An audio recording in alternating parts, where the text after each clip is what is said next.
अरे विश्वजीत भाई वीडियो पे व्यू नहीं आ रहा, कुछ तो करो यार भाई। वीडियो पे व्यू चाहिए तो मेरे साथ कंट्रोवर्सी कर ले भाई। कंट्रोवर्सी करेंगे ना पहचान बढ़ जाएगा, पहचान।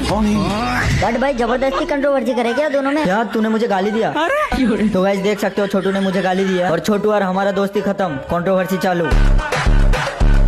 अच्छा समझ गया बेटा। तो गाइस देख सकते हो विश्वजीत भाई ने मेरे साथ गद्दारी किया, मेरे को किक किया ग्रुप से। अब से हमारा बीच कोई दोस्ती ना रहा, अब होगा कंट्रोवर्सी। और कंट्रोवर्सी देखने के लिए जल्दी से फॉलो कर लो। तो गाइस ये मेरा लास्ट वीडियो है। छोटू ने मेरे को गाली दिया, आप लोगों को तो पता ही होगा। कल इसके ऊपर एक पार्ट 1 वीडियो आएगा, वो जरूर से देख लेना। पार्ट 2, 3 भी आएगा, देख लेना। और ये मेरा लास्ट वीडियो है।